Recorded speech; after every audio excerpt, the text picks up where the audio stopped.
akhirnya adalah bisa menafsirkan mimpi. Jadi buat adik-adik yang mimpinya aneh-aneh, itu bisa ditafsirkan oleh Nabi Yusuf, ya. Tapi kalau kita bisa nafsirin mimpi sendiri kan? Ya, kalau sendiri nggak bisa gitu ya. Aku semalam dikejar-kejar setan. Ini bukan tafsiran mimpi, tapi permainan setan. Ya, maka apa kata Nabi? La tuhbir, janganlah kalian menceritakan permainan setan di dalam mimpi kalian. Kalau kalian mimpi buruk, jangan diceritain teman-teman.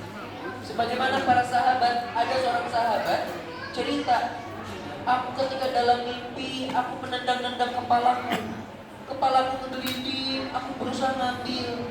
Maka kata Nabi apa? Jangan ceritakan mimpi burukmu kepada orang lain, karena itu permainan setan adik-adik, ya.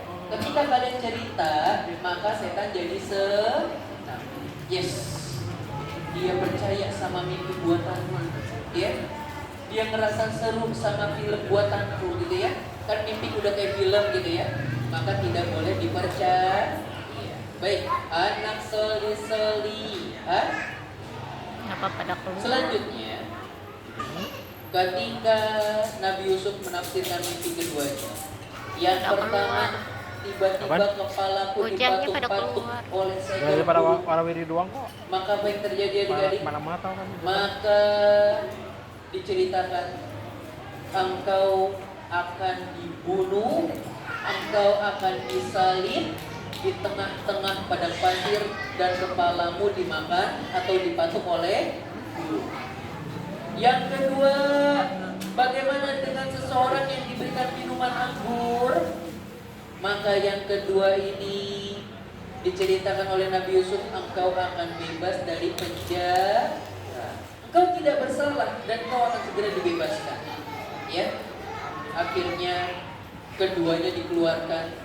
Sebelum dikeluarkan, Nabi Yusuf sudah berpesan kepada orang yang akan dibebaskan, jika nanti kamu bertemu raja, maka katakan kepada raja, aku bisa menafsirkan mimpi. Ya, akhirnya apa? Akhirnya keduanya keluar. Yang satu disalib, dibunuh sehingga kepalanya dipatuk-patuk burung. Zaman dulu itu ada burung pemakan bangkai, bukan zaman dulu aja, zaman sekarang juga ada. Ya, jadi kalau ada orang disalib kelamaan, orang tersebut udah mati, gak bergerak, ada burung pemakan bangkai, dimakanin. Kemudian satu lagi, akhirnya menjadi orang kepercayaan raja.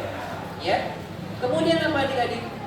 Dia lupa dengan pesan Nabi Yusuf, bahwasanya yang bisa bisa menafsirkan mimpi adalah Nabi Yusuf. Dan Nabi Yusuf minta dikeluarkan, ya. Tapi ternyata tidak. Setelah lama nggak keluar, sampai akhirnya sang raja bermimpi.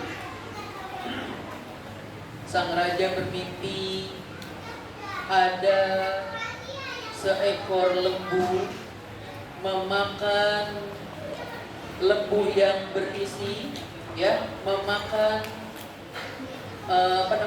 gandum-gandum. Kemudian ada lembu-lembu yang kurus memakan lembu-lembu yang berisi. Sehingga akhirnya Nabi Yusuf pun, sang raja pun bingung, memanggil para penafsir mimpi. Tidak ada yang bisa paham, tidak ada yang mengerti. Apa sih maksudnya mimpi raja ini? Ya, kok lembunya seperti ini? Awalnya lembunya makan gandum-gandum, lalu kemudian lembu-lembu kurus memakan lembu-lembu yang gemuk-gemuk ini. Tidak ada yang dapat menafsirkan mimpi kecuali siapa? Nabi Yusuf. Nah, orang yang tadinya di penjara akhirnya bercerita, aku ingat dan aku tidaklah lupa, melainkan karena setan telah melupakanku. Kemudian akhirnya apa adik-adik? Kemudian orang ini bercerita, ada seseorang yang bisa menafsirkan mimpi, yaitu bernama Yusuf. dan Yusuf sedang berada di dalam penjara. Akhirnya Nabi Yusuf